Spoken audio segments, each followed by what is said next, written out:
everybody, I'm Carla with Race to Walk, and it is time for another update in the ongoing Hack the Saga.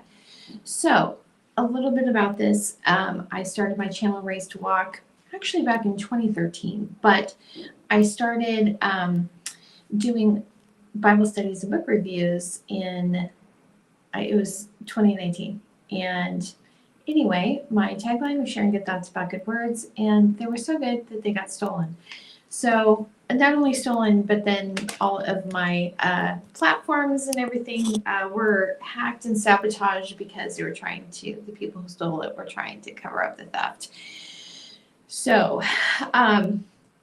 the kicker about this is that these were people that I knew, and they were people that are basically consider themselves professional Christians. And you may say, yeah, that doesn't surprise me at all. I mean, just the things that I have, a few people that I've told a little bit about this, that's what they say. So anyway, if you go to my website, racetowalk.org, Hack the Saga, this is actually episode number 67 in this whole thing, which is just, just a second. I'm going to adjust this a little bit. I can't believe would have been, when I started this in August 2024, I would still be talking about this and not really getting any adequate response. So anyway, I'm not going to go into all the details. You can learn about the good, bad, and the ugly. Most of it's pretty ugly on my website, racetowalk.org. These are all the episodes, and I'm not going to go into more detail there. But also, if some of you started watching because I was talking about the stolen house in Marion County, Oregon, this is the thing. When people are, I don't know. I almost think that they must have like a chamber of commerce for criminals or something, because I don't know how the local thieves got involved in my friends that are basically intellectual property thieves. I don't know how those two things connect. But there was a connection. And I came across a fraudulent foreclosure through Marion County Sheriff's. And they were the ones doing the fraudulent sale. It was like one of the people at the office said, it's the judge that handles the foreclosure, and they just execute the writ of execution. It's not up to them to decide whether the foreclosure is valid or not. It is not. It was not a valid foreclosure. But anyway, this is a page with all of those updates. So if you go to the Saga page, there's a link to that. So that's just a little bit of update about what you can find on that site. And if that was the thing that you were really interested in and not really interested in the story of the hypocritical Christians, then it's all together for you there. So anyway, but what we're going to be covering today in this stream is just a few things. So I want to go back and revisit I should have been revisiting, but revisit what I was talking about copyrights last week. Because last week this was the second in the episode in my little series on defense against the digital dark arts. But last week what I was covering was how to, easy way to copyright your work if it was online. I was speaking specifically to people who like blog or do things that aren't like traditional copyright. And so anyway, I was just telling you my experience because I had checked this out, I think back in, 2012, 2013, back when I first started racetowalk.org. And like I was saying last week, I hadn't heard of anybody copywriting their blog. And so anyway, I gave some advice related to that, but I want to tell you more information that I found. Second, I want to share a cybersecurity research for you. I was pretty excited when this just like tripped across my feed. And then third, we're going to cover why authorities blow you off if you experience something similar to what I have been experiencing. And then I have a message for law enforcement that is encountering these things. And then the last is what we're going to cover is building an investigative dossier. And you may say, why do I need that? I'm just a blogger. We're going to cover that. So anyway, first things first, last week, like I said, this is the first, what am I doing here? The first one that I did on this topic, it was just defense against the dark digital arts. And I was thinking, oh, I'll just do like a little brief summary overview of things that I've learned and what people can do. And here's the thing, there's just like so much I realized that that was a little ambitious to think I could cover it in one live stream. So again, so today we're just going to focus on one main thing about the importance of documentation. But if you want to go back and watch the first in the series, you can go to my website again, racetowalk.org, hack the saga, and that will be, you can, on my website, I have the episode with the video and links to 4 locations online where you can watch it, because one of the things I discovered last week was that my channel is being restricted. And so if you're not logged into YouTube, you're probably not going to be able to watch the videos. So here's the thing. I know that my videos have been restricted based on who's watching an IP address. So there's that.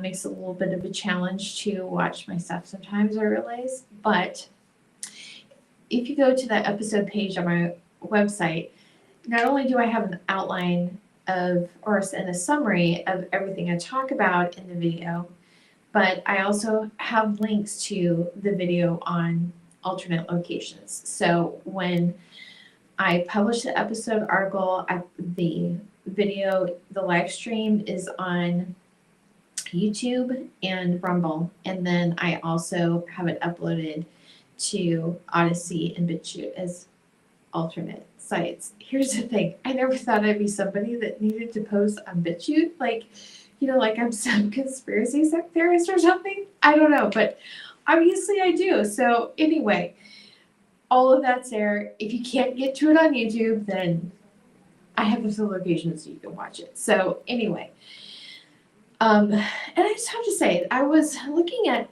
Odyssey just last week, just, you know, looking at their homepage, and they really categorize it well so I think it makes it easier to find unique creators. YouTube seems like it's just been taken over by, you know, a lot of the stuff you see isn't even real people. They're AI, you know, it's AI generated videos copying, you know, real creators. It seems to me like, and I could be wrong about this, maybe I'm just seeing different channels, but it seems to me like it's easier to find real people on Odyssey. It's like old school YouTube rather than what YouTube is now. So anyway, going on to what I was talking about, the copyright clarifications.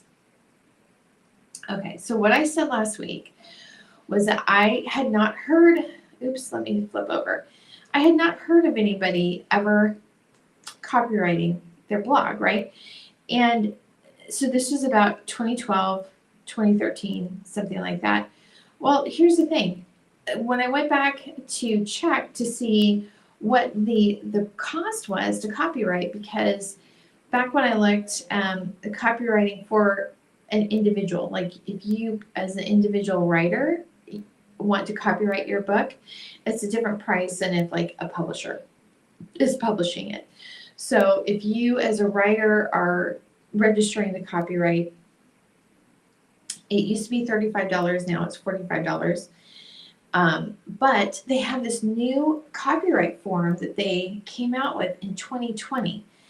And this is called Group Registration for Short Online Literary Works. And this covers, like specifically covers blog posts, but it also, like blog entries, short media posts, and short online articles. The option is called Group Registration for Short Online Literary Works. And it was between 50 and, where is it? I'm not saying, when I saw it last week, it had more information on it. Anyway, I think it's 50, anything between 50 and 17,500 words is considered a short online literary work. And you can submit a copyright registration on for up to 50 at a time, and they have to have been published within 3 months of each other, 3 consecutive months. So again, I'm not an attorney and I don't pretend to be one on Twitter, but that is another option for if you want to copyright your blog posts. And go back and look at my Hack the Saga, which is basically about somebody stealing my work. Trust me, it's something you want to do. I still think it would also be good to have a printed copy of your blog post, like I had recommended last week about how you could do that. I still think that would be a good idea. And when I was reading the information on this is so weird. When I read this last week, it had more details on this page. So I don't know which page I was looking at. But it said that it doesn't cover videos. So I guess there's another form for videos, but here's the thing. What I've seen and what has happened to rip the transcripts off the videos, and then they spin that and, build it into a model. So even though there is, like, if you were going to copyright the video itself, I still think it's worth copywriting. Just go back and watch that other video that I did last week, but just having the transcript itself as a printed form, so you can say, these are my words, this is when I published it, yes, this is mine.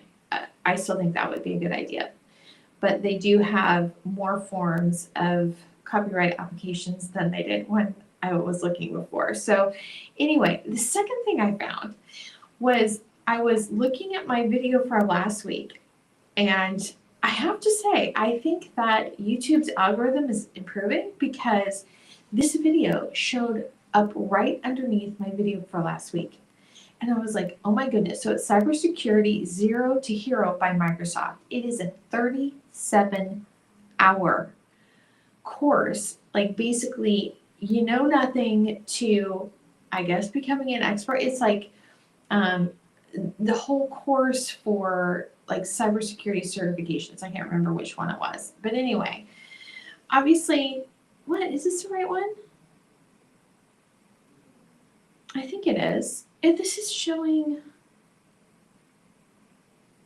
I don't know. Maybe this isn't the right one. I'll go back and find the absolute right one. But it was like this, but the one I saw was 37 hours. This looks like it's even longer. Anyway, so do I really want to go through 37 hours of cybersecurity? No, but, since this started happening to me in December of 2023, so started being hacked almost over 2 years ago now, really haven't got any help or any good advice on things other than buy a new laptop. Here's the thing. These jackasses are so hell-bent on having control of my accounts, and so making sure that I have no communication with somebody that would actually help, and stealing anything that I have. I have a Chromebook, and it looks like they've mirrored that. I was looking at it last week. The time on it was Texas time. So I'm assuming, I don't know. Like I said, I've already filed a police report against Phil Talon, the dean of the School of Christian Thought at Houston Christian University, because he's one of the people that I have physical evidence that he was hacking my Google account in a unauthorized Google family group that I've covered in another video. But they just don't give up. I mean, this is the thing. It doesn't look to me like they're going to stop unless if they're dead or in jail. So anyway, so we're going to talk about that. We're going to talk about what to do if you're being targeted by content thieves who, once they decide that your work is theirs, they don't give up. They just don't. They will keep hounding you. I mean, even if you think about, trying to lock them out. So anyway, this leads us into the next topic. So This next one is why law enforcement blows you off. Here's the thing. Yeah. This is one of the things that I discovered in the last week, and I should have clarified this a little bit before I started. So this is what happens when I do live streams. They're probably gonna see glitches. You'll find like last week, the display of my slides as I was doing the live stream were messed up, even though I had gone through every single one of them ahead of time and checked to make sure that they were displaying properly. The reason is because they basically, here's the thing, I'm not an IT expert, okay? I don't go hacking other people for a living, okay? So I don't hack people at all. But I was trying to figure out, my mouse won't even work. Like wireless mouse doesn't even work. I had 3 different ones. And anyway, I have been trying to troubleshoot it with, one AI model or another because, again, my communications get blocked. And they said it looks like it's like a radio frequency jamming. But when I exported the registry, just the system registry folder on my computer, I was going to try to have the AI model analyze and see what was going on, if they could. I don't know. This is not what I do. I just use programs. This is not something I know, which is obviously why I need to go watch that 37-hour video on cybersecurity. But anyway, I had the AI model. I couldn't even upload it because it was 157 megabytes. And the model said, oh, yeah, it should only be 20 or 30 megabytes for that folder.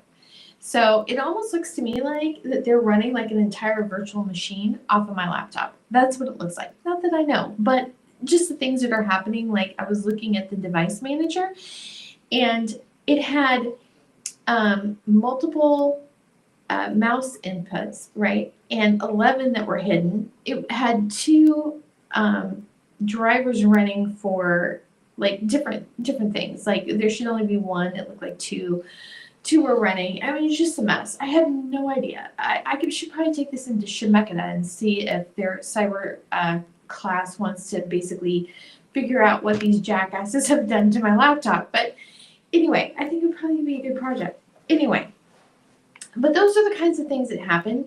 And since they're in my computer, they just go behind me and make typos. So it looks like I don't know how to spell. I mean, that's just an FYI. That's just what goes on. So anyway, on to the topic of why law enforcement blows you off. Okay, I should have taken a picture of this. And that was interesting. Okay, so I had changed the banner and from office to off, and it didn't update on, because I'm managing the stream on my hack laptop, and basically what you're seeing is on my iPad, and it didn't update. So that was interesting. Anyway, let's go on to why law enforcement blows you off. Here's the thing. All of these things that have happened to me, the most that I knew about having problems with my laptop or my phone is I know how to reformat it. Basically, if I've had problems in the past, I just reformat it. I have reformatted this laptop, didn't do anything. I think that I think it came to me compromised, honestly, so I don't know if there's anything I can do to actually clean it up. So anyway, and again, I'm not an expert in this. I'm not. So when you think about, first of all, when these things have been happening, I had been hacked for basically for 4 months, 4 or 5 months, from December to April, December 2023 to April 2024, before I even reported anything, because I was pretty sure, I knew I was being hacked, and they were basically sending these really malicious and hateful comments online, but they weren't like, it wasn't like in my DM. So how could I prove that it was actually directed towards me, that kind of thing. But in April of 2024, it was such an obvious hack that I thought, okay, I can report this to the police. I mean, it had been the stalking had been going on for months, but at this point, I had something that I could literally say, okay, this is what's going on. And they blew me off. Called the FBI, did nothing. Just told me to call the police. The police told me to call Geek Squad. Didn't even give me a report number, either of them. So here's the thing about that. The FBI should have done something because that's literally their job. They have an entire website, ic3.gov, that is supposed to be for online cybercrimes. When I submitted to that, the only thing that happened was that it seemed to me like the people attacking me got the information that I submitted. So whether that's from corrupt insiders or people hacking from the outside, I don't know, but that's what it seemed like to me. But here's the thing. I have literally reported to local police multiple times, and I've never gotten any actual, other than getting a case number in the subsequent reports, and never gotten any actual help. I mean, and the people who are, the first time, okay, so the first report that I did to the local police, I didn't get a report number. The second one, I went in and I wasn't really asking him, the officer, to do something. I was just saying I wanted to report it so I could document that I had reported what had been happening. This is when we discovered the bootleg copy of one of the issues of an unexpected journal, which was a journal I was involved in publishing at the time. And I said, I just wanted to be able to explain it. Say, here, I'm reporting it, this is what's going on. And he said, he was helpful at the time. And he said, there's not anything that we can do locally because this is this is an online publication, right? It's not like these are bootleg copies that are sitting in a store somewhere in the state, right? And I understand that, but this is the thing. I think that's part of the problem, is that there's this idea that it's somebody else's job, that's not what they do. It just, all the people that I've reported to, all the different police departments, doesn't really seem to me like they're very familiar with the law. Like, I was told that identity theft isn't a crime, that unless if the last officer I talked to said it's not a crime unless if somebody uses your license and impersonates you to an officer. That's not what identity theft is. Identity theft is stealing identifiable items or details or information about you personally. Okay, so it has nothing to do with it's identity theft apart from any money changing hands. And that's what they seem to think, that there's, at least the people I've talked to, that there's no crime unless money is gone. That's not the case. It's not the case. And so I don't know if it's just that there's very bad education for officers. They're I don't know. I don't know. Like, they think that there's some special task force that's going to be doing it. So here's the thing. That's why, if you are being targeted, because if somebody tries to steal your content, you can go back and watch that first live stream that I did about why there's such a push for unique content, and why, if you are a good writer or create solid information and put it out there, that you're probably going to be targeted. And I'm speaking as a Christian content creator, somebody who writes. This is the thing. When I was doing my Bible studies, I always tried to do my best each time. And obviously, there are people who considered them good because they did everything they could to steal them, right? But I never considered my Bible studies any better than anyone else, any other Bible study teacher for any other class that you would have walked into at Second Baptist in Kingwood, Texas.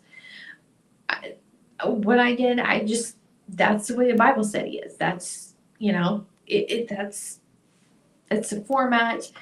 That's the level of depth that I think you could find in any Bible study you walked into in that church.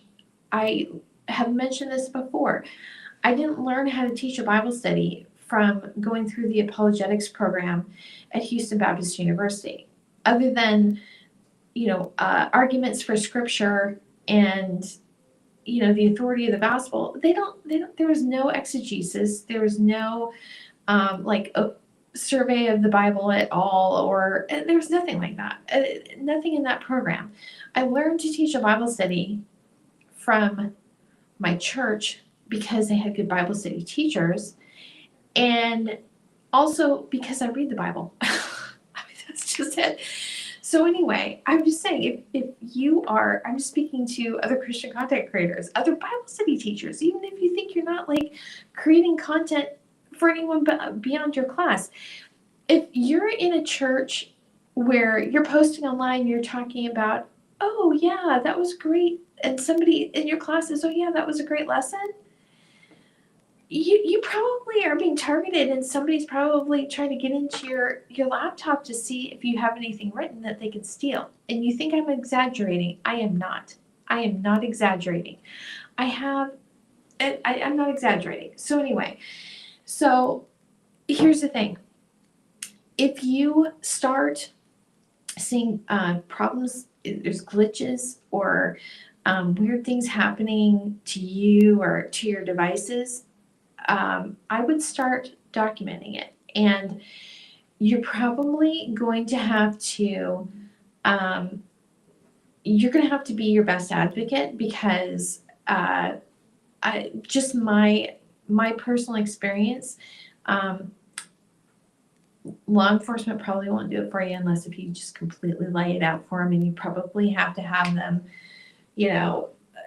I don't know, I mean, this is the thing. I actually had the person ID'd with no question that it was a hack, and they don't even need to go look for him. There's no confusion about it, and they still didn't do anything. So anyway, now we're going to move on from that, and this is a lesson, or not a lesson. This is just a message for local law enforcement. And as I was thinking about this, I really, just from my personal experience, I am not saying this for law enforcement local to me, because I have reported and dealt with enough of them that I expect nothing from them at this point. Basically, they've shown me who they are, and I believe them. So this is a picture from this morning. I was just walking down the street, and I never noticed this before, but this is, I know you can't really see it clearly, but this is a close-up of the sign. It's the State Sheriff's Association of Oregon. So this is the association that was publishing that I'm assuming that they published that website that has all the postings of the foreclosure sales, right? And below it says conservators of the peace. And that just struck me because I took a semester of Latin, and that comes from the Latin word conservator, or conservo. That's what it is, not conservator, conservo. And there's also another word that's means sort of similar, the same thing. It's servo. And so this is a comparison between the two. So conservo means to keep, preserve, maintain, protect. And servo means to keep, guard, preserve, also to serve and obey. And the difference is it emphasizes the preservation of something that already exists, a law, a covenant, a tradition, a person's life. And the idea is to hold fast or to guard against loss. And then the servo is more about when it's used in, so the Bible was written in Hebrew for the Old Testament and Greek for the New Testament. But one of the early translations of the church was into Latin. And so when they use these words, conservo is often used for like the Lord and his salvation, preservation of life, that you can have a trust in him that he will bring you through and he will deliver on his promises, right? And so servo is basically used for if you're supposed when he's telling people, or the Lord's telling people to trust and obey and be faithful, right? So this is our motto, right? Conservators of the peace. And like I said, I have had interactions with a lot of law enforcement since the attacks began, and just quite frankly, that is not what I have found to be true at all. And so I will say this though, out of all of the people that I've talked to, ironically, the person that had the most gumption about actually looking into what I was saying was the deputy that I spoke to, or that I reported the foreclosure fraud at with the Marion County Sheriff's, right? The department where this is happening through. And he started to look into it, and he was told by the investigator in their office to stop looking into it and to drop it. So I guess who are they conserving for? I guess that's the question. But so this has just been my experience in Oregon. So I'm not really talking to people locally because I expect nothing from them at this point. They've shown me that they're not going to do anything for me. So this is for other law enforcement officers in other areas that are in communities that they actually care about. And here's the thing, I realize that there's crime in every area, right? You have people that are committing crimes in person. You have to get called out on domestic violence. And then you have somebody that comes up and says, somebody is stealing my work, my content, or they're hacking me. And you're thinking that's not something that you can really physically track down, or I'm assuming that they probably haven't covered that in training, right? So I think that there's this idea of if it's something that is going to be pursued, that somebody else is going to do it. And I don't think that's the case. I mean, I think that IC3 website, again, I think it's a complete total joke. I think it just gives a heads up to criminals about things that they have to cover and be on guard against. Literally, that's what I think. And so my thought is that, here's the thing. For police officers, really what you are is you're ministers of justice. And that's a divine role. That's something that the Lord himself does, right? This is someone that goes and seeks out the evildoers, right? This is a function of what God himself does. And so when you're in that position, I think a lot of times people think, okay, I'm just doing my thing, I'm just going along. But it says, Paul writes that whatever we do, we're supposed to do is to the Lord. And wherever we are, God has put us there for a purpose.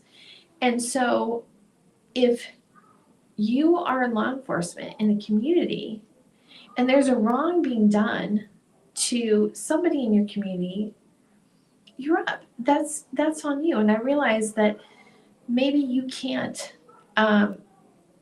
maybe you don't have the technical capabilities to be able to track it down. But here's the thing. I think one of the most important things would be to, number one, take the report and take it seriously. Because here's the thing, the reason that I know who is doing it is because I know them. Okay, I know the people, and they don't really, I mean, they get different people to hire them to come in and like, they're constantly hijacking the sessions on my, try to get into my password manager. I mean, this stuff isn't new. It's just the same stuff over and over and over again. And, you just see the patterns. And I know who it is because I know them. And so if you are in a community and you're taking the reports and you're actually like, okay, there's somebody behind it. And the reality is they're probably not off in Nigeria somewhere. They're probably local, and they're probably in the community looking at the people that they can target, because I know that that's what's going on here. I've looked through enough of those fake probates to see that the attorneys that are filing them all the time, I've seen, I mean, this is one of the crazy, it's just disgusting. I mean, it's just so outrageous. It's crazy to me that people would do this to their fellow human being, but they are. There was one person that was in some sort of care home or something, and he was in, it almost looked to me like they were taking him out because he was a passenger in a car, and he had been in a car accident like 2 or 3 times in just a few months. It was almost like they were taking him out and getting him in an accident, and then he died, and they were filing wrongful death suit. They had 2 going at the same time to try to get these wrongful death settlements because he died. I've seen probates where, oh yeah, we can't find any relatives, and so these are my friends, that I'm leaving everything to. The majority of wealth, apart from the oligarchs and the tech bros that hold like 50% of the wealth, the majority of the wealth of regular people is baby boomers who are in their last stage of life, right? And there is I've seen this, they are being targeted, and they're, like for me, what's being done to me is not only being done to me. This isolation, blocking of communications, so they can try to steal the resources and the of this older person and the inheritance of their heirs. I mean, that is literally what's going on. I was in the post office because, oh yeah, I wasn't getting any mail forwarded, and there was this woman who had brought her neighbor in who looked like he was in his 90s, and they were trying to figure out why his mail wasn't being forwarded, and it had been canceled. So he wasn't getting his mail. And if he hadn't had a neighbor that took him in, then who knows what somebody would have been doing with his mail. I've been into, because I've bought multiple burner phones, and I've lost count of the number of times I've been in there. It's like 3 or 4 times when I've been in there, and there's an older person that comes in, and they're saying, I'm not getting my phone, my calls aren't going through. And it's, and then this person, the customer service person, makes a call. It's like, okay, yeah, it goes through. Well, I have had people controlling my calls, intercepting my calls. And if somebody isn't mobile and, they're not close to family, who knows what they're pulling? This is stuff that's going on. So my message to law enforcement is that even if you don't think that you can track down who's behind what, right?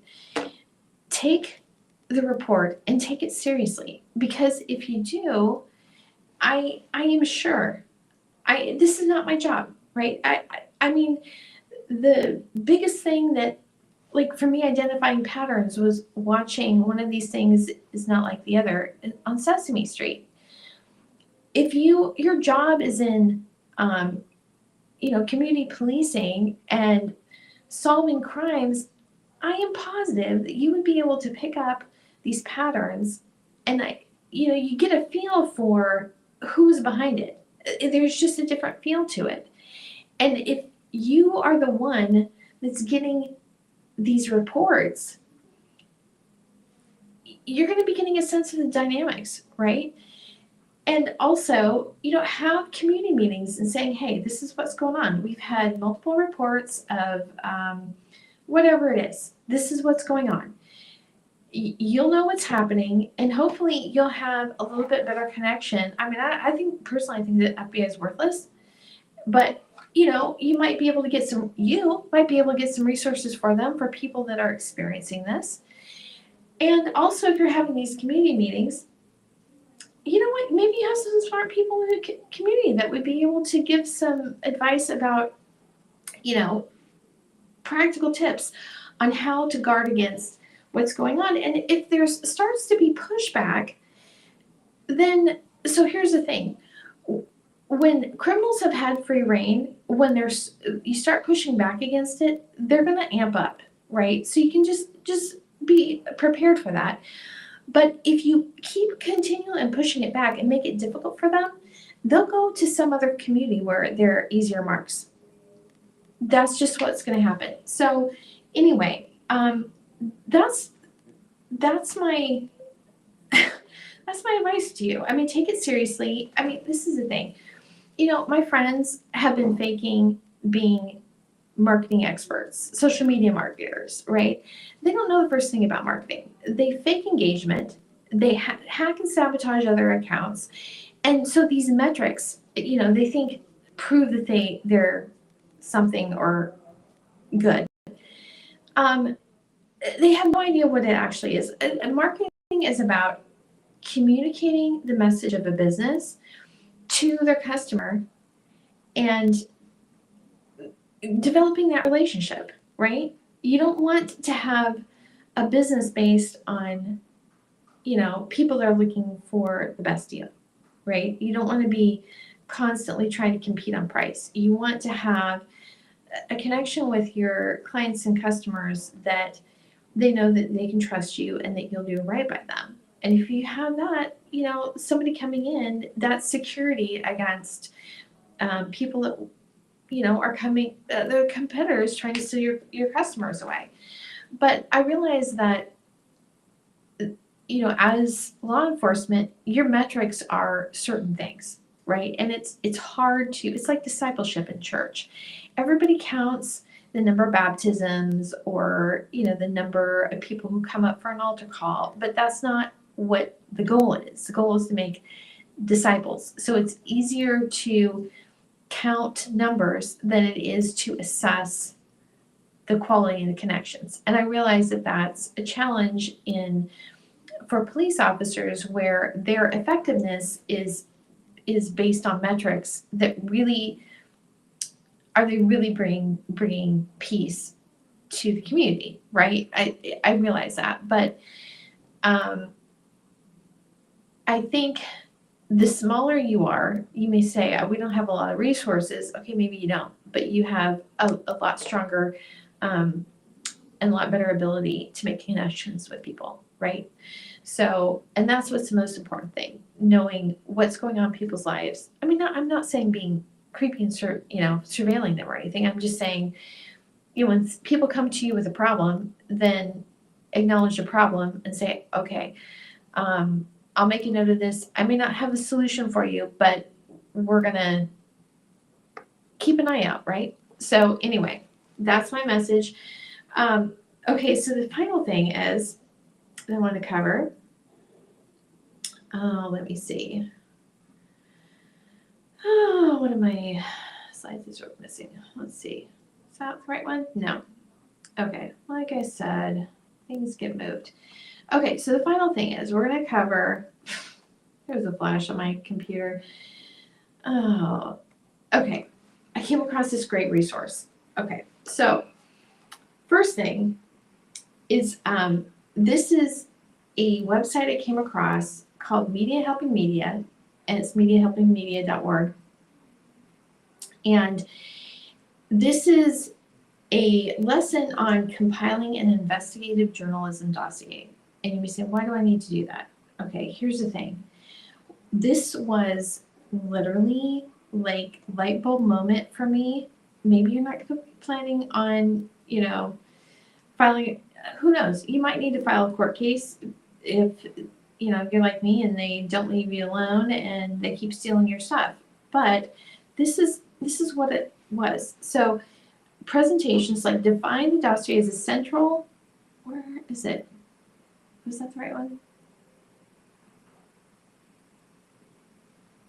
A central repository for all evidence. Explain the importance of starting early to avoid losing track of threads. Introduce the concept of verification as you go rather than at the end of the process. So that wasn't what it was.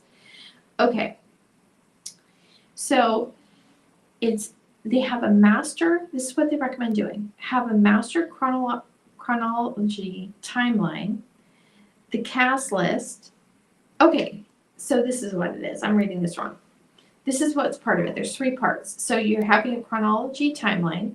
So what happened when, right? The cast list, profiles of individuals or organizations, and the evidence log, documents, recordings, and metadata. Okay, here's the thing. I can't even tell, I don't even know how many screenshots I have. Thousands, tens of thousands. I've been doing this since 2024. So, and I have so much. And it's like, I was just looking back on some memories that came up on Google Photos about things I'd taken. I'm like, oh my gosh, I totally forgot that even happened. So anyway, this, if you have to start getting into documenting attacks against you, this is what you do. So I would have, last week I showed a Google spreadsheet on how I kept track of my content timeline or content workbook. But this, you just create an Excel file or create one online, and I'm going to talk a little bit about that too. But have a sheet for the timeline. So what happens when? So I started doing this, and I'm just like listing. Like yesterday, they must have had somebody near me, and I don't know how they were doing this, but they were blocking me from pasting my Proton password into Proton VPN. So I'd have to type it, or they were trying to like force me to type it, and they have a keylogger on my laptop. And so that's like the next strategy for trying to get into my Proton account. So anyway, and I know this is true because when I started typing out a support request to Proton saying I'm going to have to go with a different VPN, one of the people who was next to me left, and then I restarted Proton, and then I could paste like normal. So anyway, it's just crap. Stuff happens like that all the time. But anyway, so I included that in my update, right? And so then you want to have a cast list of individuals and organizations. So I have done this over different reports over the time, but this is a great idea to have just one document where you can just pull out, okay, this is who's who. And then also the evidence log.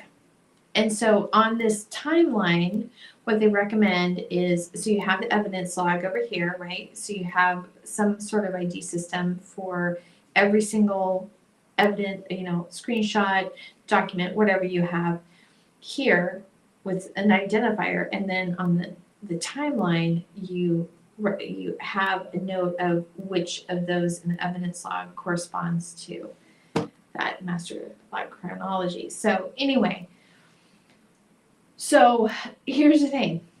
Oh, I'm on the wrong thing. Okay.